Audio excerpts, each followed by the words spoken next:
네, 2026년 새해를 맞기까지 이제 정말 몇 시간 남지 않았습니다. 네, 새해는 어떤 것들이 달라지는지 허준영 서강대 경제학과 교수와 함께 이야기 나눠보겠습니다. 어서 오십시오. 어서 오세요. 네, 안녕하세요.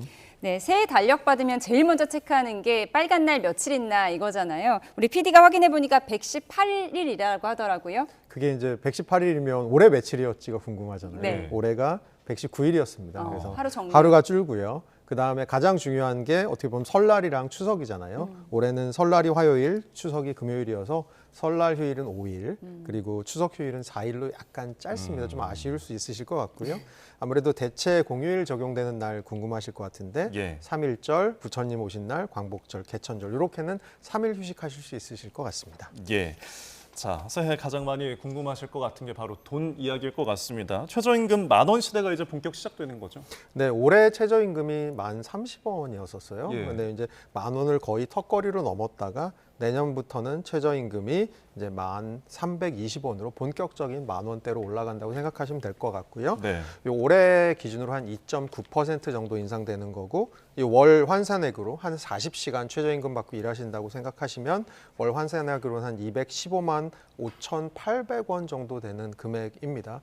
그래서 어떻게 보면 이제 최저임금 같은 것들이 한편으로는 조금 최저임금 적용받으시는 분들은 이게 좀 많이 올라가셨으면 좋겠다라고 생각하시는 부분이 있고, 또 한편으로는 이 최저임금 때문에 조금 힘들어하시는 뭐 소상공인, 우리나라 같은 경우는 워낙 자영업자 비중이 많다 보니까 그렇죠. 뭐 그런 부분들에 있어서는 이 최저임금을 좀 해석하시는 건 좀 다를 것 같은데, 본격적으로 10,000원 시대가 내년부터 열릴 것 같다 정도의 네. 말씀드릴 수 있을 것 같습니다. 자영업자, 소상공인 부담은 또 동전의 양면 같은 것이니까요. 그런가 하면 국민연금은 더 내고 더 받게 되는 거죠. 이게 논란이 많았었는데요. 이게 모수 개혁을 했습니다. 네. 그래서 이제 내년부터는 국민연금 보험료율이 현행인 9%에서 13%로 인상이 됩니다. 이거는 이제 인상이 한 해에 딱 13%로 올라가는 게 아니고요. 내년부터 매년 0.5%씩 인상을 해서 2033년에 갔을 때 13%가 될 수 있도록 차차차차 이제 연금 보험료를 좀 올리는 거고요. 그러면 내가 내는 보험료가 얼마나 늘어나는지 생각하실 수 있을 것 같은데요. 예. 우리 가입자 평균 소득이 지금 309만 원 정도 됩니다. 이 정도 되시는 분 기준으로 봤을 때는 올해 월 27만 8천 원 정도 내시고 계신데 예. 내년부터는 15,000원 정도 상승한 29만 3천 원 정도의 보험료를 월 납부를 하시게 됩니다. 다만 국민연금 더 내면 내가 손해 아니야라고 생각하실 수 있을 것 같은데요. 네. 이게 소득 대체율이라고 하는 게 올라갑니다. 그러니까 은퇴 전 소득 대비 내가 어느 정도로 국민소득을 연금을 받을 수 있는지를 봤을 때 네. 이 소득 대체율이 내년부터 43%로 올라갑니다. 그럼 이렇게 봤을 때는 한편으로는 내가 은퇴했을 때 소득 대비 43%밖에 못 받는 게 조금 불만스러우실 수도 있을 것 같은데요. 이거는 이제 차차차차 올리고 있는 과정이라고 생각하시면 될 것 같고요. 정부 입장에서는 고민스러운 부분이 그런 겁니다. 원래 국민연금이 기존에 이 모수 개혁하기 전에는 2055년이 고갈 시점이었었습니다. 근데 네. 이번에 모수 개혁을 하면서 2063년 정도로 고갈 시점을 한 8년 늘려서 조금 더 내고 조금 소득 대체를 올리는 방식으로 국민연금의 지속 가능성을 약간 늘렸다 정도로 생각을 하시면 좋을 것 같습니다. 네. 직장인을 위한 이야기를 좀 이어서 해보자면은 주 4.5일제가 눈에 띕니다. 0.5일 어떻게 줄어드는 겁니까? 이게 두 가지 방식이 있어요. 그러니까 사실은 제가 최근에 조금 저보다 젊으신 직장인들한테 들은 되게 재밌는 얘기 뭐냐면 예. 저녁 시간에 1시간 더 있고 덜 있고가 굉장히 삶의 질이 차이가 나더라라는 겁니다. 네. 예를 들어서 7시에 퇴근하는 것과 6시에 퇴근하는 게 되게 삶의 질이 다르더라. 예. 6시에만 자기가 퇴근을 할 수 있어도 뭐 퇴근 후에 필라테스도 할 수 있고 뭐 여러 가지를 할 수 있다라는 얘기 하시거든요. 저녁이 있는 사람. 예, 그래서 주 4.5일제를 하는 첫 번째 방식은 월화수목 이 4일 동안 매일 1시간 정도 먼저 퇴근을 하는 방식이 있을 수 있고요. 두 번째 방식은 아예 몰아서 금요일 날 오후를 아예 근무를 안 하시는 방식의 4.5일 방식이 있을 수 있습니다.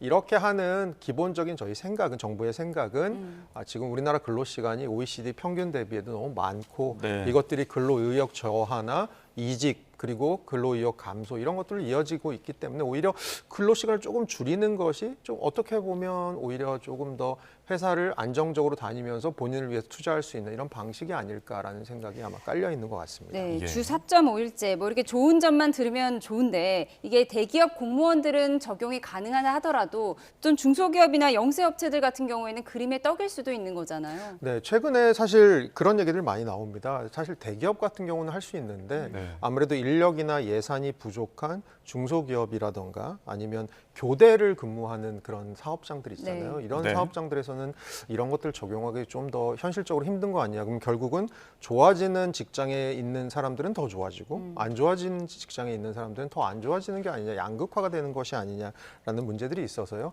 사실 이것은 내년에 한번 시행을 하면서 차차 이제 부작용들에 대해서는 점검하고 다시 개선할 부분을 찾아야 될 것 같습니다. 알겠습니다.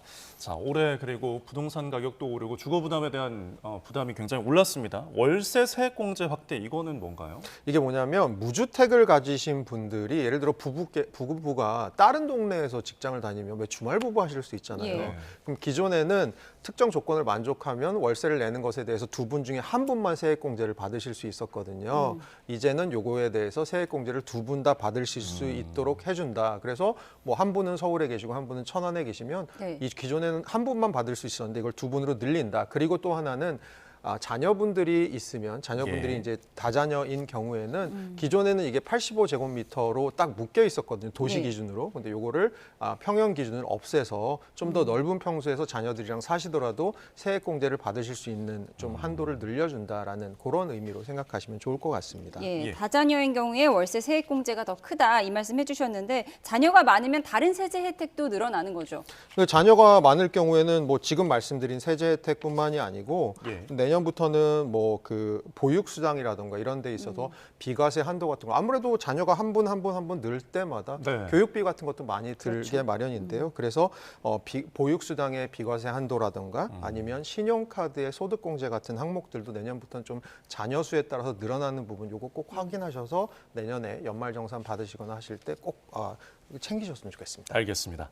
자, 그리고 고향사랑 기부금 제도에 대해서 저희가 뉴스를 많이 접할 수 있었는데 이 부분도 지금 세금을 이제 덜 낼 수가 있다고요? 네, 그러니까 세액공제를 받으실 수 있는데요. 그러니까 고향사랑 기부금이라는 게 자기의 주소지나 자기의 연고지가 아닌 곳에 내가 기부를 했을 때 10만 원까지는 100% 세액공제를 받으실 수 있고 10만 원 이상에 대해서는 현재 일반 기부금의 세액공제 금액인 16.5% 네. 그리고 우리나라에서는 사실 특별 재난 지역처럼 최근에 뭐 지진을 겪으신 데 많잖아요. 예. 화재를 겪으신 데 많잖아요. 그런 데 대해서는 10만 원은 넘는 금액에 대해서는 33% 세액공제를 받으실 수 있고 여기다 추가적으로 이렇게 기부를 하셨을 때 그 지역에서 나오는 여러 가지 상품권들을 답례품으로 받으실 수 있습니다. 예를 들어서 뭐 한우, 돼지고기, 쌀 같은 지역 특산물이나 아니면 그 동네 관광지 입장권까지 답례품으로 받으실 수 있거든요. 요거는 예. 고향사랑 2 홈페이지라는 곳이 있고요. 아니면 KB페이 앱에서 요거 신청 가능하시니까 기부를 하시고 세액공제도 받으시고 그 지역의 답례품까지도 받으시는